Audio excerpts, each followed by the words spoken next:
started. Hello, everybody. My name is Kurt Pankow. I am a sci-fi humorist. I write mostly silly stories about robots. I've had pieces published in Daily Science Fiction, Escape Pod, Nature Futures, a couple of anthologies. And today we're going to talk about humor. Yes. A couple of quick notes. I got a little bit short of time putting this together, so like the last few slides are less well organized than I would like them to be. Also, this presentation needs to be about 5 minutes shorter, so I'm just going to be going through it real fast. So if y'all can bear with me for that, let's get started. So, presentations like this, I generally start with a question. And in this case, the question is, where are the next Terry Pratchett and Douglas Adams? When you think about humor in speculative fiction, these are the two names that really jump out. Pratchett for fantasy, Adams for sci-fi, as being like the premier satirists in their genre. And nobody else really looms quite as large. And the thing is, they're not with us anymore, and nobody has stepped into that void. So Pratchett died in 2015, which is not recent, and Adams has been dead for a couple of decades now. But there's not a definitive, oh, this is the new Douglas Adams, and so that got me wondering, why is that? And so that was sort of the basis for this presentation.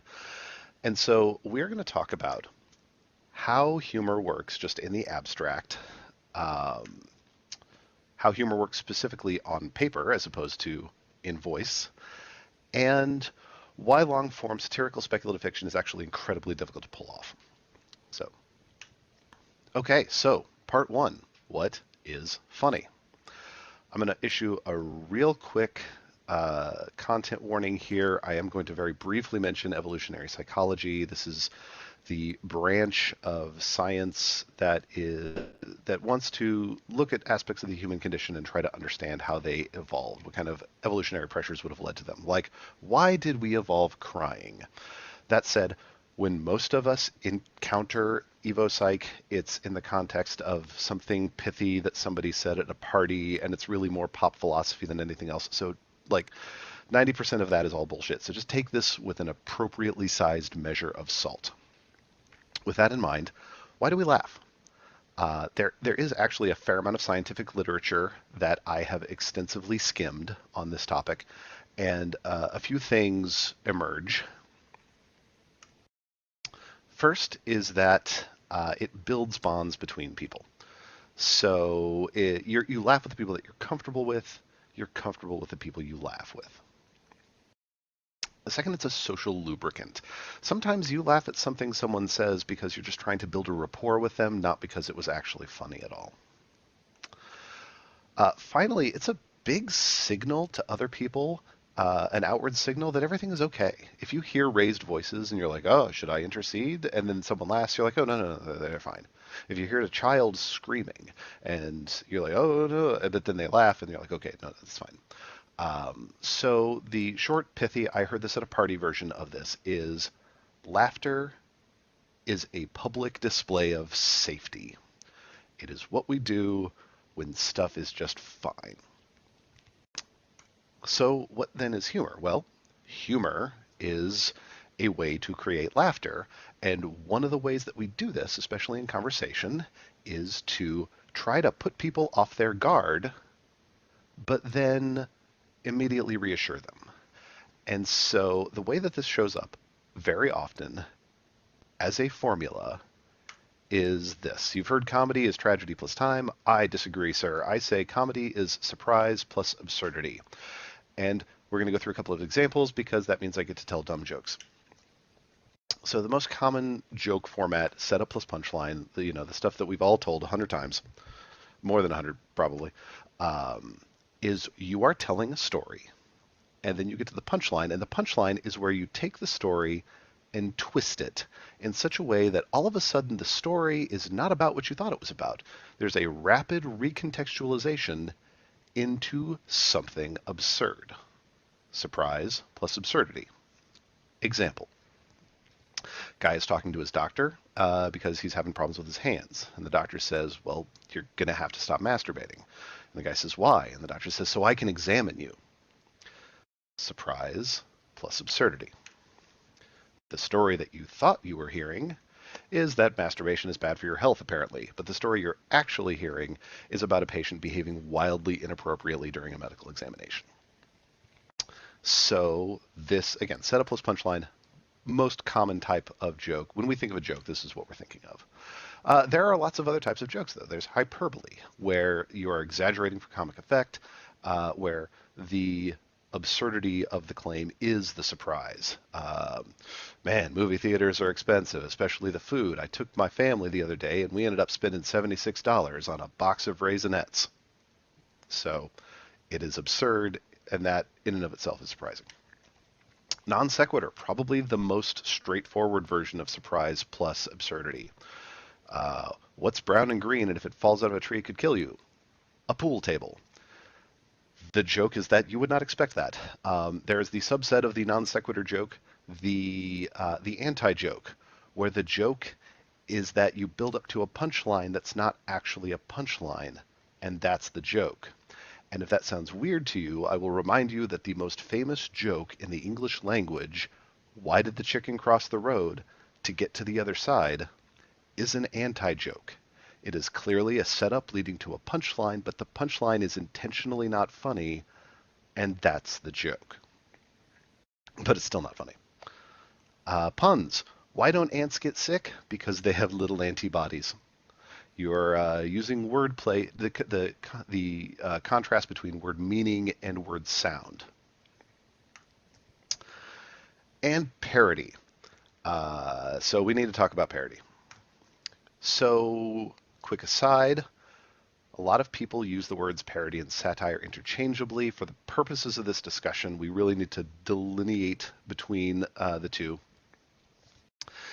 And I've been distracted by the chat. They're laughing at my jokes. Okay, we're going to distinguish between the two. So what is parody?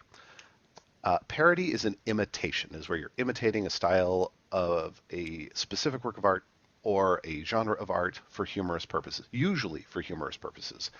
Parody does not have to be funny. For an example of unfunny parodies, I would point you towards the films of Friedberg and Seltzer. Satire, on the other hand, is a type of parody that is trying to criticize or deconstruct or otherwise uncover truths about what it is that is being parodied.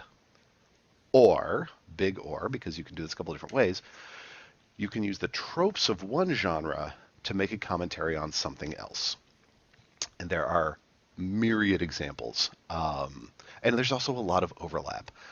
Spaceballs is a great example. Spaceballs is a parody of big budget science fiction films, but it's a satire of the film industry.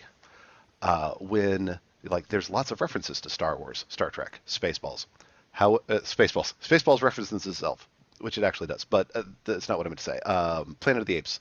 But when it gets satirical, where it's talking about how, God willing, we'll all meet again in Spaceballs 2, The Search for More Money, the satirical elements are all just geared at the film industry. And there's parody. Satire can also be not funny. Watchmen is a great example of an unfunny satire. It is a savage satire of superhero comics. It poses the question, what if comic book heroes were real? And the answer it arrives at is, oh my God, that would be terrible. But it's also aggressively not funny. And generally, when we talk about unfunny satires, we refer to them as deconstructions. But yes, definitely funny. Someone in the chat mentioned The Boys. Yeah, The Boys is funny and satirical, but just it's darkly funny. So there's lots of wiggle room, lots of overlap. But I just want to make a clear delineation between those two. Speaking of things that aren't funny, what are stuff that's not funny? So I lead a local writing group here in St. Louis, and I see a lot of work from novice writers, and every now and then I see stuff from would-be humorists that are trying to be funny, and that's not working out for them. And so these are some of the things that generally are not funny. Puns.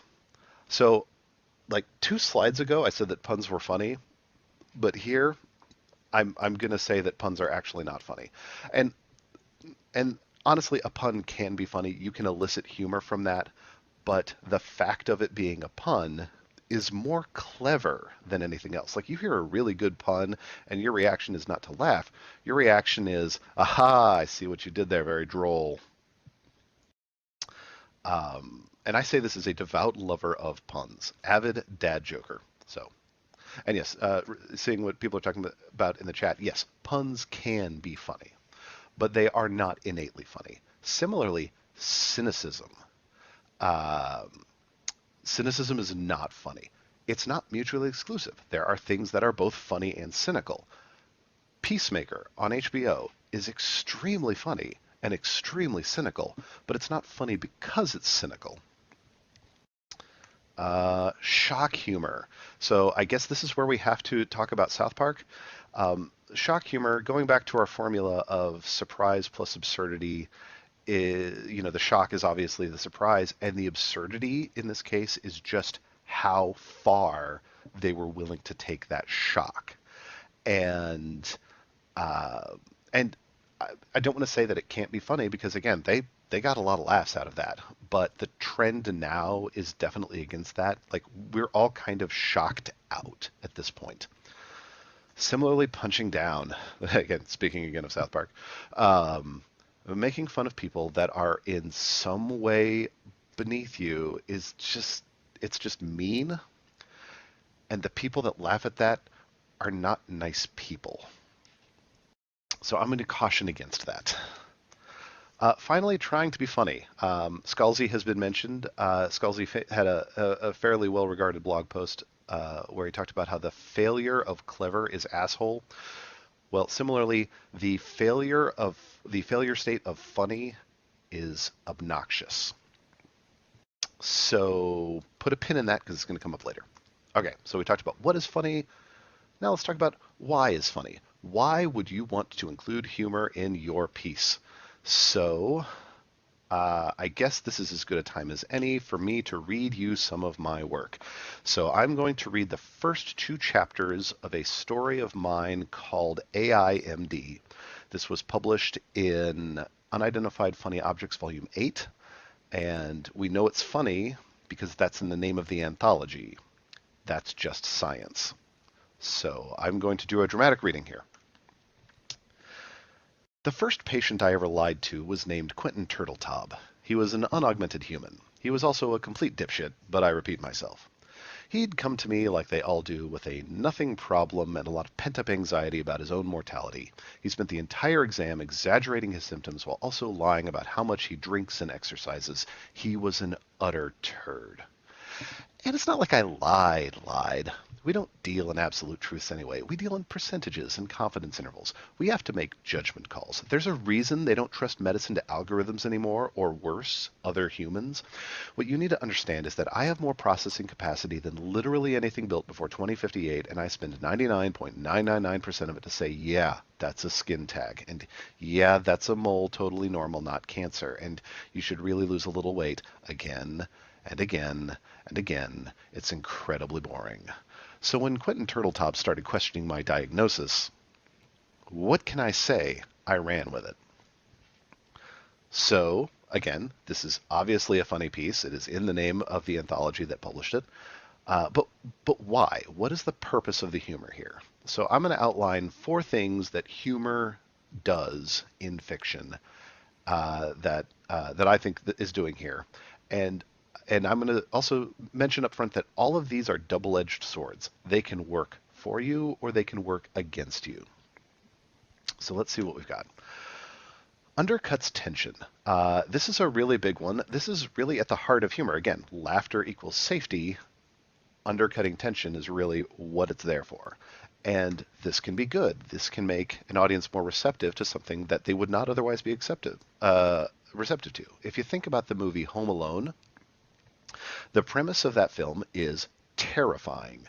An 8-year-old whose entire family is on the other side of the planet, and it's winter, and there's no food in the house, and bad men are trying to break into the house. Like, that's horrible. Except it's very upfront about the fact that it's a comedy, a slapstick comedy, and so you buy into the premise without any problem. This can also be bad.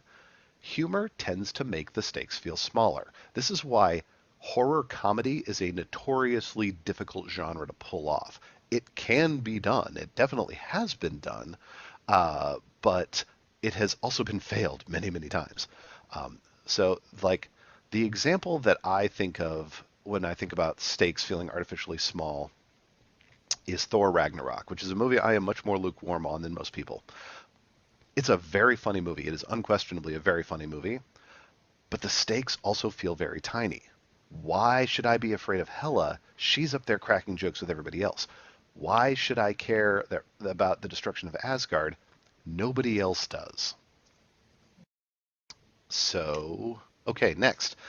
Uh, Comedy makes an implicit promise to the reader. And the implicit promise is that this is going to be a happy ending.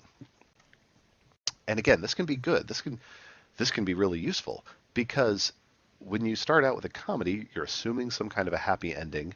That gives you some freedom to do some really terrible things to your characters that your audience is just, they're going to be fine with because they know that it's going to come together in the end. This can also be bad because if you end up with a really jarring tone shift between a very funny beginning and a very dramatic ending, that can feel like a betrayal. The example I would point to here is Dr. Horrible's sing-along blog. And yes, okay, setting aside Joss Whedon, very problematic. We will acknowledge that, but it's not what we're talking about. That movie, short film, has a complete 180 tone shift. And the only reason that it gets away with it is because having Joss Whedon's name on it is also a promise to the reader that, like, he's going to do that to you. But if any other filmmaker had made that, it would not have, no, people would not have been okay with it. Let's see. The next thing that comedy does is it endears the audience to the characters. And again, this can be good. You can take a bad character and make them very likable. Dexter Morgan in the Dexter series, more so the books than the TV show, is a terrible person, but he's also funny, and so you're on board with it. This can be bad. If it backfires hard. Remember, the failure state of comedy is obnoxious. If you have an unlikable character that you want to make more palatable by making them funny, and you fail, then you have a unlikable character who is now also very obnoxious. Finally, it can cover over shortcomings. Um, Maybe there's a couple of flaws in your story. You can get around that with comedy. This can be, this can, good. This can work in your favor. You can disguise an info dump. One of my favorite examples of this is from Avengers: Age of Ultron. Again, problematic filmmaker Joss Whedon. The After Party series where they're trying to pick up the hammer is a setup for Act 3 so Vision can pick up the hammer and we don't need a whole big explanation. It's a really big bit of world building and a little bit of info dumpy, and you absolutely don't notice because it's a fun scene. It's a party and there's jokes. You can hang a lantern on plot holes. The end of the movie Sahara, like the climax of the movie, they've destroyed the bad guy, and the two heroes look at each other and they go, "There's no way that should have worked," and they're right. There's no way it should have worked, but it's funny, so you go along with it. Long story short, a good joke covereth a multitude of sins, but it'll only go so far. Okay, so what is the comedy doing in this passage? Well, it's doing all the things that I just said. This is a story that features a very unlikable protagonist. This is a doctor who is not only committing malpractice, putting his patients in jeopardy, he's also just exhibiting a really big disdain for humanity in general. And then that second paragraph is a lot of world building and a lot of backstory, but it's kind of sandwiched in between the jokes. So you're okay with it. Okay, so we've talked about what is funny, we've talked about why is funny. Let's talk about how is funny. Okay, so you want to be funny in your story. So let's think about the way that you tell a joke. So let's say you're at a party, which means you're standing around in the kitchen drinking, and you're telling jokes to each other. How do you do that? Well, it's important to know that you are You are giving a performance.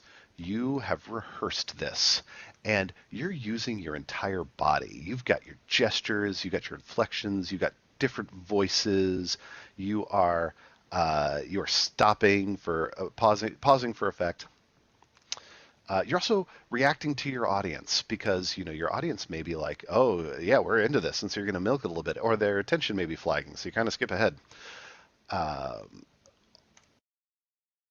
Also, you're building up to a punchline. You are making sure that their attention is directed to the right place, and when you get to the end, you pause for a beat, and then you say the punchline like 3 decibels louder with a little upspeak at the end because you want to make sure that they know that that's the end of the joke. That's the part that they're supposed to process because invariably somebody like wasn't paying attention and they didn't realize that you're in the end, and then they have to think of like, oh, that was the punchline. Oh, okay, I get it now. And then they laugh like 4 seconds after everybody else. And you've seen this happen. So how do you translate this into your writing? And the answer is you really can't. Just throw this up. Everything you know about telling a joke does not apply to writing. Jokes generally don't work on paper the same way they do spoken out loud because you have a much more limited tool set. You can't make gestures. You don't have inflection aside from what you can impart with italics. You have a little bit of control over timing because you're pacing, but not nearly the kind of granularity that you have when you're speaking. What all of this means is that you don't really have control over the way an audience receives the joke, which means that jokes have a much higher failure rate on the page. So when you're writing, you have to account for that. So how do you do that? How do you be funny when most of your jokes don't work? Well, I have some ways for how to be funny when most of your jokes don't work. The first step is that the story has to work on its own.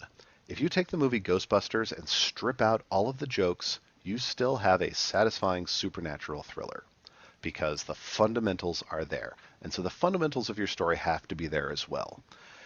Think about a hot wing. If you have a really good hot wing, you're gonna rave to your friends about the spices and how good it tasted, and yeah, but if the chicken is like gross or if it's not cooked properly, it doesn't matter how good the spice is because the wing was crap. So comedy is spice, not substance. So you have to have your fundamentals. If you are doing especially in comedy, if you are doing it right, no one will remember your fundamentals. They will remember your jokes. If you do it wrong, that is when they will notice your fundamentals. Uh, the second the second piece of advice I would give is to fail silently. If your jokes are mostly not going to work, don't call attention to them. If the reader doesn't laugh, they should not even be aware that it was a joke. This is what I call the throwaway gag. One of my favorites is from the movie Spaceballs, when Lone Star is talking about how he was found on the doorstep of a monastery, and the princess says, "Monastery where?" "Oh, somewhere in the Ford galaxy." If you are familiar with the car company Ford and their model, the Galaxy, that's a funny joke that you will laugh at. But if you're not, you don't even notice that it was there. Second, make the joke organic. What do I mean by this? I mean that humor should arise naturally out of the characters, out of the premise. What you don't want to do is have your character do something that is completely unmotivated, completely out of character just to get the laugh. My and the character can want something silly. That can be a good motivator, but they have to want it earnestly and they have to be trying to get it, and you have to be invested in their journey. My favorite thing of mine that I ever wrote is called Ms. Figgle to Bits Home for Wayward AIs, which was in Escape Pod. And it's about an AI named Charlie who wants to bake a cake. Now, there's a lot of nefariousness going on like around him, like that he's tangentially connected to. And it's not like he's even a chef, but he really wants to make this cake. And because he wants it earnestly, then it is something that the reader is able to get invested with. And even though it's silly, it's still a genuine arc for that character and a genuine goal. So yeah, never compromise character just to get the laugh. Number 4, take the shotgun approach. Don't tell one big joke. Don't build up to one big punchline. Tell a lot of small jokes. Just keep them coming, rapid fire. Again, this is something else that Mel Brooks was really good at, is just keeping the jokes coming. So that way, if you miss a joke, it doesn't matter because you're on to the next one. And you can still have the big laughs. You can still have the really huge laugh lines, but also have like medium-sized laugh lines and tiny laugh lines and, jokes that like 3% of the audience is going to get. Finally, leverage authorial voice. Comedy is authorial voice is much more important to comedy than it is to other genres. And I'm not like trying to put down other genres. I'm just saying that authorial voice is so critical. And this becomes an interesting challenge when you're doing parody, because I forgot why. So I'm sure it'll come up later. But yeah, ways to leverage your authorial voice. First off, if you can, write in first person. It is so much more easy to get the author's voice into the narrative if the narrator is one of the characters. Yes, yeah. So this is why important in parody. Characters in parody generally don't know that they're in a parody, but you still need the author to be telling jokes to the reader, to be conveying that absurdity without compromising the character. So you have to find ways to get your authorial voice in there. And one of the ways is to write in first person. Another way is to have an author insert character. Have someone who is part of the action, but just, off to the side, who is able to acknowledge the absurdity, who is able to serve as an audience surrogate. While it is not a parody, like Han Solo is very much this role in Star Trek or Star Wars: A New Hope, because he's the one that can actually say, like, this is crazy, right? Play around with format. Write an epistle. Find ways that will allow you to insert your author voice where it wouldn't otherwise belong. And the example that I think of is The Princess Bride, the frame story in The Princess Bride, which is fairly satirical. And this is more the book than the movie. The movie has a wonderful frame story, but it serves a very different purpose. In the book, the conceit is that William Goldman, this was his favorite book that his dad used to read to him when he was a kid, and then he went back to it as an adult, and he hated it because it was boring, because it was full of all of this stuff that his dad just used to skip over. And so he is writing a good parts edition where he skips out all the boring stuff and then has little editorial comments about what he skipped and why he skipped it. And of course, there is no real book, The Princess Bride by S. Morgenstern. Instead, this is a framing device that allows him to make editorial satirical remarks and just like wink at the audience and just like nudge the reader and like because there's lots of description in epic fantasy.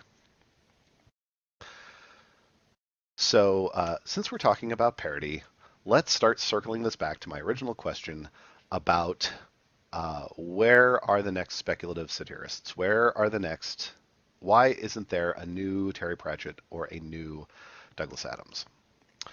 So let's get something out of the way. Terry Pratchett and Douglas Adams are remembered as being satirists of fantasy and science fiction respectively, but they're not. And this is why I wanted to really get into the differences between parody and satire, because there's definitely parodying going on there, but it doesn't work the way that most people remember it does. So what were they actually doing if they were not satirizing those genres?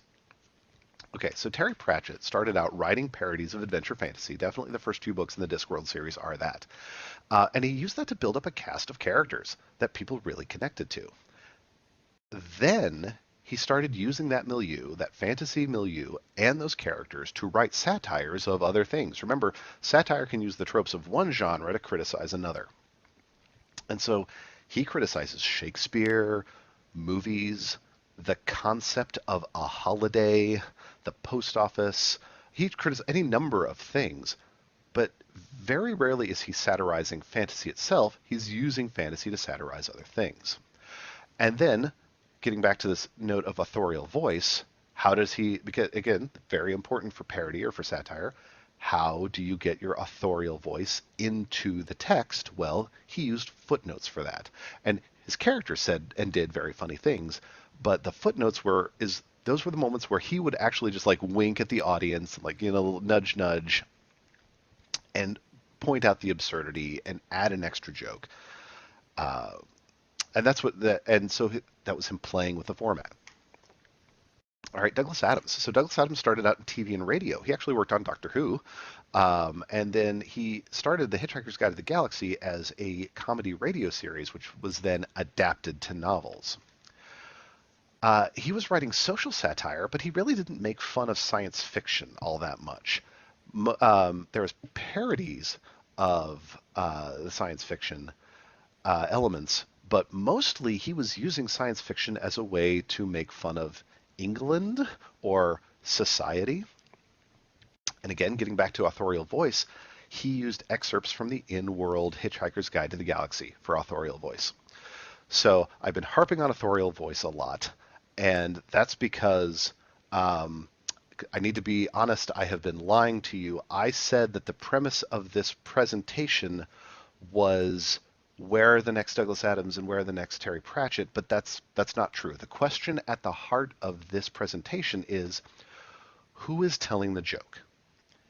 If you are writing long-form satire, this is a question that you need to have an answer to. Because again, it's authorial voice.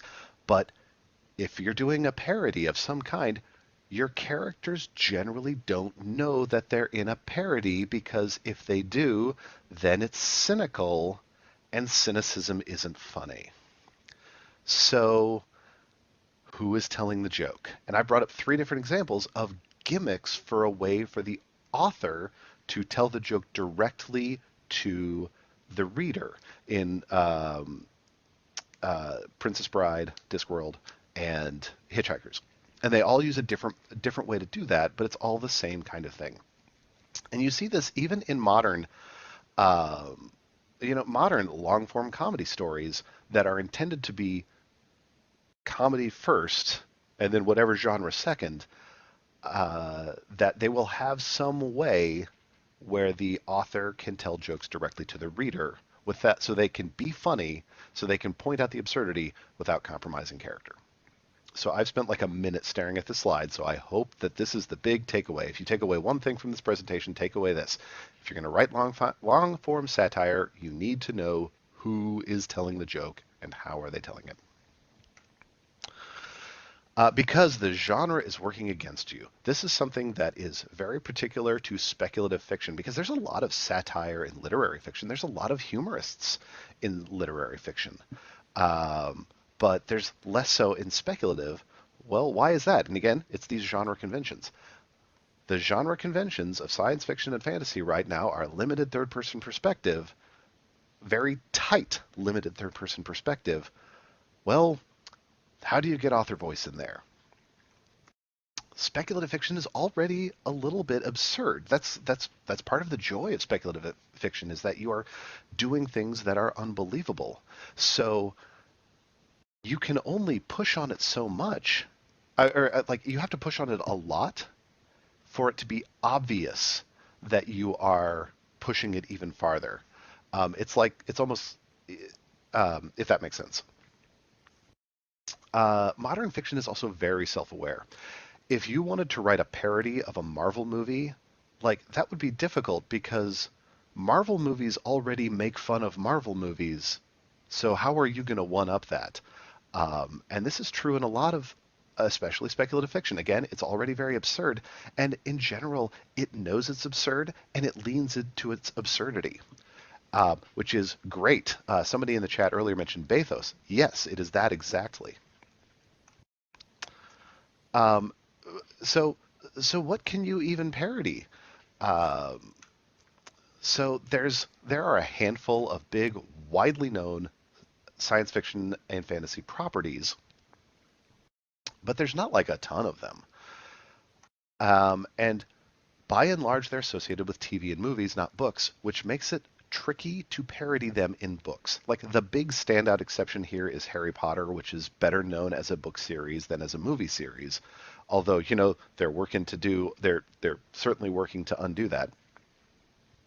But like Star Trek, Star Wars, even Lord of the Rings now, maybe Lord of the Rings, are maybe Lord of the Rings, maybe not, are better known for their visual interpretations. And a lot of these have already been parodied to death. Let's look at just Star Trek. There's Galaxy Quest, The Lower Decks, The Orville, John Scalzi's Red Shirts, and like there's a book, there's an old movie, there's a new TV series, there's a actual Star Trek branded TV series, and these are all poking fun at Star Trek.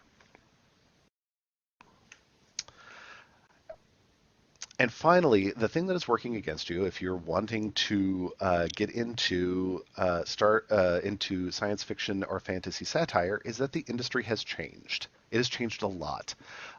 It's a lot more risk averse as publishing is consolidated.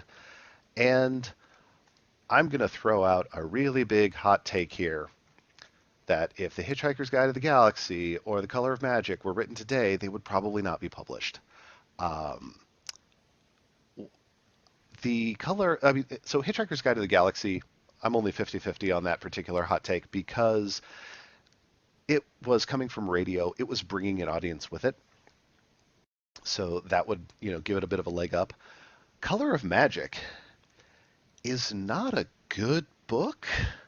It really took Pratchett 5 or 6 books to get his footing. Like the most avid Discworld fans, and I would know because I'm married to one of them, will freely admit that his first books are not great. So, like, would a publisher even give you that chance? So, circling back to the purported question at the heart of this presentation, why isn't there another Pratchett or Adams? Because there really can't be. For the same reason that there's not going to be another Beatles or another Stephen King. Like, they were very much products of their time that were able to take advantage of opportunities that were only available in their time. And they have been such big influences that almost anything else that came after it would feel derivative. Like, if you succeeded in being the next Terry Pratchett, you would be known as the next Terry Pratchett, not whoever you are. Now, my hope is that I'm wrong.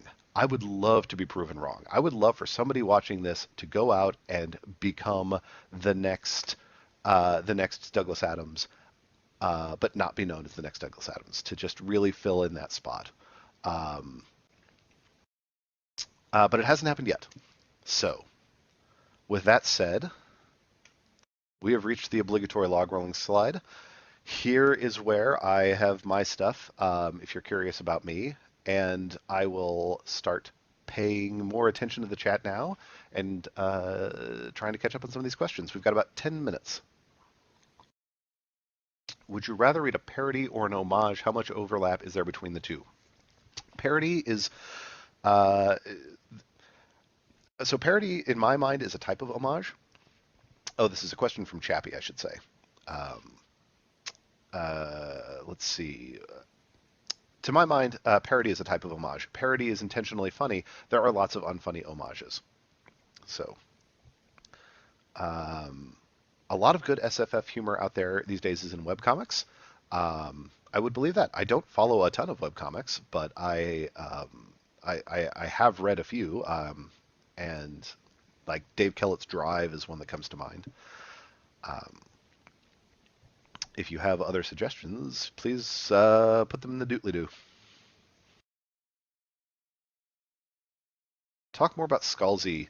I really only read his OMW books as very comedic. I have not read a ton of Scalzi. I cannot speak authoritatively on him. He is very funny.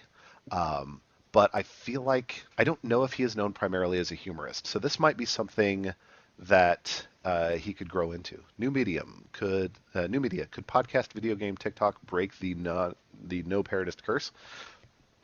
I mean, anything's possible. Uh, I am I'm thinking specifically of literature here, but um, I mean, TikTok is a great medium for comedy, just like Vine was before it. So now the thing is, because TikTok tends to be inherently short, um, could that break the game? I mean, there's less emphasis on narrative.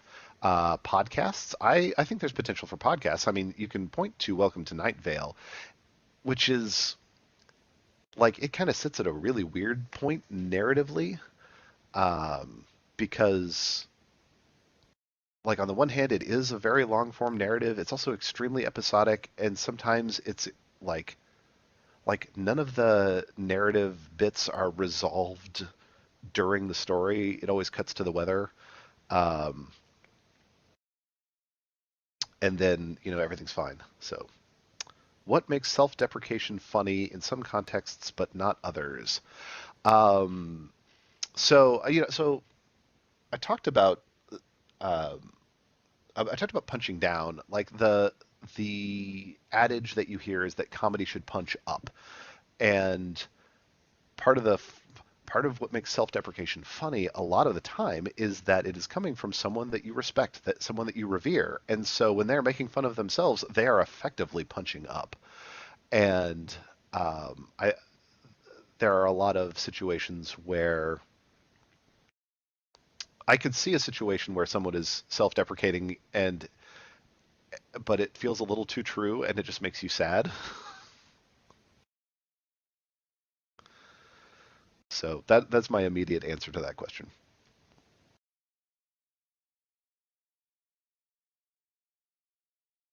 Let's see what else is going on here. Schlock Mercenary is awesome, but don't start at the beginning. I will second that.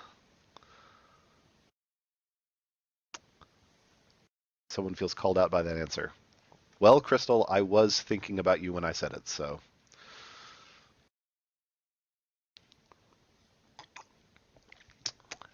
Slapstick translate, how does it translate to writing? Not terribly well. Um, slapstick is a very visual kind of humor. But it's also very silly, and so like you can definitely be silly, and you can definitely uh, have those kind of like big laugh. I can't believe he did that kind of moments, but it's just not the same. Because again, slapstick, going back to the model of surprise plus absurdity, is like someone gets hit by a car and then stands up and is dazed. Um, from another WebEx chat, LS asks, any thoughts on how culture affects humor, finding things funny, and effect on Adams Pratchett being British, you think? I mean, yes, comedy is very subjective. And I mean, and this is not just comedy, but like all writing. I'm fond of saying the first rule of writing advice is your mileage may vary. Any effect of Adams Pratchett being British, you think? I would, I, I don't know why that would be, but I have a hard time thinking it's a coincidence. Like, I don't know what aspect of culture would specifically about England would have made them better at satire or made audiences more receptive to satire. Um, Part of it is, I mean, if you think about like British humor in the 60s and 70s, I mean, that was Monty Python and the stuff that led up to Monty Python being hugely influential. Um, so like that was a really big part of specifically comedy culture in England, and so I could definitely see that playing a role. Another thing that you hear bandied about, and I think it's maybe less true now than it was 20 years ago, is that uh, particularly American audiences find British accents sophisticated, and so the humor feels a lot more I don't know, complex, or like there's a bigger contrast between like silliness and this and an accent that we feel like is sophisticated. I am really just shooting from the hip though, so this just those are some of my ideas. Um, Someone says I miss Gallivant. Ah, oh, Gallivant was great. That show was ridiculous. I loved it. Saw fanfic pull off slapstick in text once, and I was amazed. The basic gag was there's a secret passage, and our characters are going there to make their secret plans. Like, except like six different characters had secret plans, and we're all trying to use the same secret passage. Cool. British humor is so different. I loved Gallivant. I'm sorry, I'm reading the chat out loud. This is good radio. Um, More questions. There's a lot of discussion in the chat about British humor, and I like it. Keep the discussion going. I don't know if I can say more than I've already said without sounding like an idiot. So we have about 5 minutes left. More questions, more thoughts, more rum.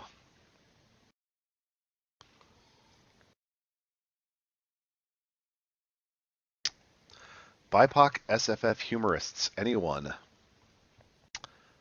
Oh man, that's an excellent question. Um, the BIPOC SFF that I have read has largely not been terribly funny. Um, that is to say that I've not been reading comedy. um, uh, I can't think of anything off the top of my head. Again, I'm sure it exists. If you have an answer in the chat, please bring it up. Have I seen Jojo Rabbit, the saddest comedy I've ever seen? Oh my God, yes. That is just a heartbreaking comedy. That really, um, really walks that line between, um, yeah, funny and also heartbreaking. And um, yeah, man, that was really affecting. And just absolutely biting satire. That's an excellent movie. From WebEx chat, any recent spec comedies you can recommend? Um, well, now that you're asking, my brain has drawn a blank. Um, Someone in the chat is saying Charlie Askew out of Columbus, Ohio. Shiv Ramadas is a great story out recently. Um, yeah, no, I can think of funny moments and things that I've read recently, but I gotta think about. I gotta pull up my Goodreads and see what I've actually read that was comedy. I've been reading the Expanse books recently, and there are definitely laugh out loud moments in those books. I mean, any moment with Avasarala in it, but again, those are science fictions that have funny moments. I wouldn't. They're not comedy first. Um, Everybody asking me for recommendations and me not having anything is where I have to mention that I am just not a very good reader. I consume most of my books in audio because I reading is a struggle for me. So we got about a minute and a half left. There's lots of good stuff coming up in the chat. Um, we have recommendations for India Holton Wisteria Society of Lady Scoundrels, hilarious parody of 19th century romance. Nice, nice. Clockwork Boys by T. Kingfisher. What is my favorite knock knock joke? Ah, knock knock. Who's there? To who? To whom? That's probably my favorite.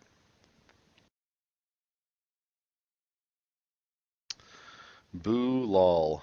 That is the reaction that I live for.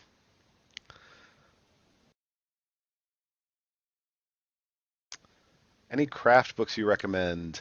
Um, uh, Craft. I don't know about craft books about comedy, but there's lots of good craft books about writing. One, I'm a heavy outliner, and one that I have gone back to a lot is Libby Hawker's "Take Off Your Pants," which with the caveat that all of her examples are from her book Tidewater, which is a romantic retelling of um, Pocahontas, which is a little, yeah. Um,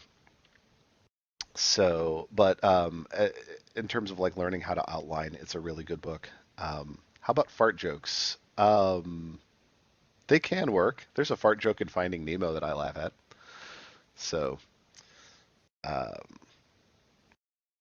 I mean, I think what part of what makes fart jokes funny is the contrast between here's flatulence in what would otherwise be um, a very not flatulent setting.